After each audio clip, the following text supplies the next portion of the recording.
Hello friends, आपका मेरे channel पर स्वागत है। तो हमने पिछली वीडियो में 4.4 के फर्स्ट पार्ट के 3 क्वेश्चन किए थे। एक क्वेश्चन सेकंड पार्ट किया था जिसमें हमें के की वैल्यू फाइंड करनी थी।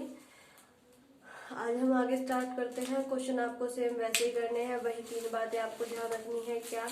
सबसे पहले आपको चेक करना है कि जो आपका b² - 4ac वो क्या है। Greater than is equal to 0 है तो उसके मूल है। अगर less than is equal to 0 है तो नहीं है, और अगर इक्वल टू 0 है तो उसके दो बराबर के मूल है, यानी कि जो x की दो वैल्यू आएगी वो दोनों सेम आएगी। ठीक है, ये हमने पिछली वीडियो में पढ़ लिया था। ऐसे ही क्वेश्चन आज हम सॉल्व करेंगे, लेकिन इनमें आपको स्टेटमेंट दी गई है। पहले आपको समीकरण बनानी पड़ेगी, उसके बाद आप आगे सॉल्व करेंगे। ठीक है, तो जैसे k की वैल्यू निकालनी है तो ये तो हमारा b² - 4ac से ही निकल जाएगा। कैसे? देखिए, ये आपका सेकंड क्वेश्चन का सेकंड पार्ट क्या कहता है कि k का ऐसा मान ज्ञात कीजिए इसके दो बराबर मूल हो। तो kx x - 2 + 6 is equal to 0। तो यहाँ से हमें क्या करना है, पहले k का मान निकालना है, उसके बाद x के जो मूल लिख देंगे वो निकालने हैं। ठीक है, इसके अंदर मल्टीप्लाई कर दीजिए। kx² - 2kx + 6 is equal to 0। ये होता है ना हमारा b² - 4ac। ये हमें चेक करना है। तो b का स्क्वायर यानी कि -2k का स्क्वायर -4a और c, 4k² -24k,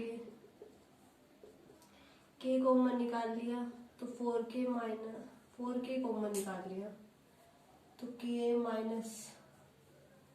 6 is equal to 0। तो एक तो आपका बन गया 4k इज इक्वल टू 0 और एक बन गया k - 6। तो k की एक वैल्यू तो आपकी ये आ गई और एक वैल्यू आपकी ये आ गई। k की दो वैल्यू आ गई आपकी। अब हमें k की जगह जो है वो देखिए, हमें k की जगह ऐसी वैल्यू रखनी है जिसके दो बराबर मूल निकल जाए। अगर हम k की जगह 0 पुट कर देते हैं तो देखिए आपका सारा 0 हो जाएगा, फिर तो ये इक्वेशन ही खत्म हो जाएगी। तो हम k की वैल्यू क्या लेकर चलेंगे, 6 लेकर चलेंगे। समझ गए? क्योंकि इसने ये कहा कि k की वैल्यू हमें वो लेनी है जो x के दो बराबर मूल दे सके। तो यहाँ हम रख सकते हैं k की जगह 6, तो 6x x - 2 + 6। ठीक है, ये आपका बन जाएगा 6x² 12x + 6। 6 कॉमन निकल जाएगा। ये आपकी इक्वेशन बन गई। इसे देखिए आप, ये तो आपका सीधा ही फॉर्मूला ही बन रहा है, x - a का स्क्वायर। ठीक है, अगर आपको फॉर्मूला याद है तो ये तो आपका सीधा ही फॉर्मूला ही बन रहा है। आपको वैसे आप इसे सोल्व भी कर सकते हैं। x is equal to -b यानी कि 2 + -b का स्क्वायर यानी कि 2 का स्क्वायर -4a और c बाय 2। तो 2 + -4 ये आपका 0 बन जाएगा और x की वैल्यू जो है वो आपकी ± की 1 आ जाएगी। ठीक है, यहाँ से भी आपकी x की वैल्यू यही आएगी। देखिए,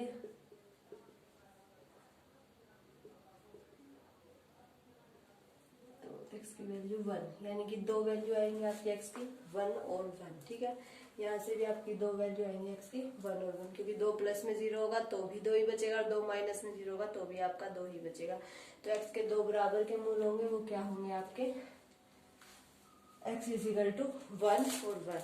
तो इस तरह से आपको k का कौन सा मान लेके चलना है आपको पता लग जाएगा। ठीक है, नेक्स्ट क्वेश्चन दिया गया है, एक ऐसा भाग बताना है जिसकी लंबाई चौड़ाई से 2 गुनी हो और उसका क्षेत्रफल हो। अगर है तो उसकी लंबाई चौड़ाई हमें बतानी है। ठीक है, क्षेत्रफल तो इसने दिया है, ये आपका थर्ड क्वेश्चन है। ठीक है, 800 मीटर का स्क्वायर और लंबाई चौड़ाई हमें बतानी है। इसे कहा कि जिसकी लंबाई जो है वो चौड़ाई से 2 गुनी हो। लंबाई क्या है, 2 गुनी है। मान लीजिए अगर हम चौड़ाई x मान लेते हैं तो लंबाई आपकी क्या हो जाएगी, 2x हो जाएगी। इसने कहा कि जो लंबाई है वो चौड़ाई से 2 गुनी है। अगर आप चौड़ाई y लेंगे तो लंबाई 2y हो जाएगी। मतलब आप जिस जैसे लेना चाहे वैसे ले सकते हैं, ठीक है। वो है आपका क्या है, आम की बगिया है, यानी कि आयत के आकार की होगी। तो आयत का क्षेत्रफल आपका क्या होता है, लंबाई गुणा चौड़ाई, यही होता है ना आयत का क्षेत्रफल। तो क्षेत्रफल आपका 800, लंबाई 2x मल्टीप्लाई x, तो 800 2x square is equal to 800, x square is equal to 800 बटा 2, यानी कि 400, x square is equal to root of 400। तो x की वैल्यू आ जाएगी प्लस माइनस 20, ठीक है। 400 का रूट आपका क्या होता है, 20 होता है। तो x की आपकी दो वैल्यू आ गई प्लस माइनस 20। तो x की वैल्यू हम 20 लेकर चलेंगे, क्योंकि x की वैल्यू जो है वो हम -20 नहीं लेके चल सकते, क्योंकि ये आपका लंबाई और चौड़ाई है, वो आपकी नेगेटिव दिशाओं में कभी नहीं होगी, फिर तो वो भाग ही नहीं बनेगा, ठीक है। तो x की वैल्यू हम 20 लेके चलेंगे। तो अगर आपकी चौड़ाई जो है वो 20 है, तो आपकी लंबाई कितनी हो जाएगी, 40 मीटर हो जाएगी। क्लियर है। तो इस तरह से आपको क्वेश्चन सॉल्व करना है, ठीक है। नेक्स्ट क्वेश्चन स्टार्ट करते हैं। पहले ये बता दें कि अगर वो स्थिति संभव है ना तभी उसे आगे सोल्व करना है, ठीक है। जैसे देखिए उनकी वर्तमान आयु हमें बतानी है, तो दो मित्रों की आयु का योग 20 वर्ष दे रखा है और 4 वर्ष पहले उनकी आयु का जो गुणनफल है वो 48 दे रखा है। तो अगर ये स्थिति संभव है तो हमें उसकी आयु बतानी है। तो वो हमें कैसे पता लगेगा, देखिए दो मित्र है, ठीक है। तो एक की हमने आयु मान ली, एक मित्र की वर्तमान आयु कितनी हो जाएगी x, और जो दूसरा है उसकी क्या हो जाएगी y, ठीक है। इतना समझ में आ गया। ये आपका फोर्थ क्वेश्चन है। आगे क्या कहते हैं कि इन दोनों की आयु का योग जो है वो क्या है, यानी कि x प्लस वाई इसमें आपका दे रखा है 20, ठीक है। फिर से कहा कि 4 वर्ष पहले, 4 वर्ष पहले, देखिए जो पहला मतलब एक मित्र है, एक नंबर मित्र है, उसकी आयु 4 वर्ष पहले क्या रही होगी, x माइनस 4, और जो दूसरा है उसकी आयु भी 4 वर्ष पहले क्या रही होगी, y माइनस 4। तो उसने कहा कि जो इन दोनों का गुणनफल है ना वो 48 के इक्वल दे रखा है, ठीक है। दो इक्वेशन बन गई आपकी। अब देखिए x y माइनस का 4x माइनस का 4y प्लस का 16, 48, एक्स वाई माइनस का 4x माइनस का 32, ठीक है। यहाँ से हम x की वैल्यू निकाल लेते हैं, 20 माइनस वाई यहाँ रख देते हैं, x की वैल्यू आपकी है 20 माइनस वाई, ठीक है। 20y minus Y square minus 80 4y 32, इससे ये कैंसल, माइनस का वाई स्क्वायर प्लस का 20y माइनस का 80 और माइनस का 32, ये आपका 112 हो जाएगा, ठीक है। माइनस कॉमन निकाल लिया, ये आ गया। अब इसका हम बी स्क्वायर माइनस 4ac निकालते हैं, तो उससे हमें पता लग जाएगा। देखिए -20 का स्क्वायर माइनस 4a और c, 2 दूनी 400, ये 448 आ गया, माइनस का 48 आ गया, क्या आ गया, लेस देन आ गया 0 से। तो हम क्या कह सकते हैं कि इसके कोई भी वास्तविक मूल आपके नहीं होंगे। तो ये क्वेश्चन आपका क्या होगा, आगे सोल्व नहीं होगा, इसे यही खत्म कर देना है। क्लियर है। तो इसका क्वेश्चन का आंसर आपका आ जाएगा नहीं, ये स्थिति संभव ही नहीं है, तो ये आगे सोल्व नहीं होगा, ठीक है। नेक्स्ट फिफ्थ क्वेश्चन देखिए। फिफ्थ क्वेश्चन कह रहा है कि अगर परिमाप 80 मीटर है अगर आपका परिमाप 80 मीटर है और जो क्षेत्रफल है वो 400 मीटर है, ठीक है। पारक का अगर संभव है पारक बनाना तो उसकी लंबाई और चौड़ाई ज्ञात कीजिए, ठीक है। तो लंबाई भी हमने x मान ली और चौड़ाई हमने उसकी y मान ली, ठीक है। तो पारक है आपका, तो पारक मतलब ऐसा हो सकता है, ठीक है। आयत क्या आकार होगा, तो आयत का हमें परिमाप भी पता है और आयत का हमें क्षेत्रफल भी पता है। आयत का परिमाप आपका क्या होता है, 2 गुना लंबाई प्लस चौड़ाई इज इक्वल टू, परिमाप होता है ना ये 2 गुना लंबाई प्लस चौड़ाई, ठीक है। तो यहाँ से आपके x प्लस वाई की वैल्यू आ जाएगी 40, 2 यहाँ डिवाइड में जाएगा तो कैंसिल हो जाएगा, ठीक है।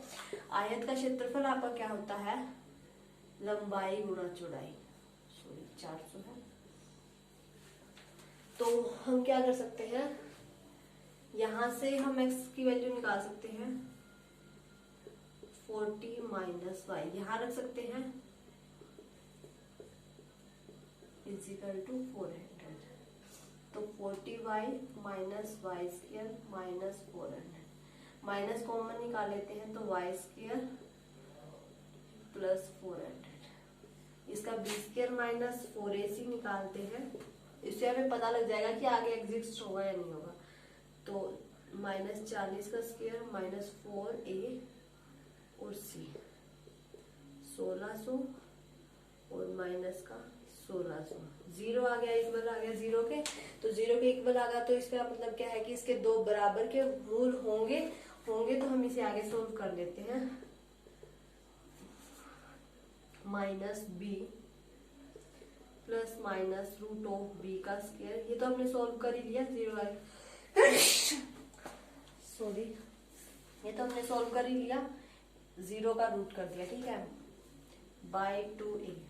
तो ये आपका 40 प्लस 0 बाय 2 और 40 माइनस 0 बाय 2 यानी कि 20 और 20, x की y की आपकी 2 वैल्यूज आ गई 20 और 20, दोनों सेम ही है, तो हम एक लेकर चलते हैं।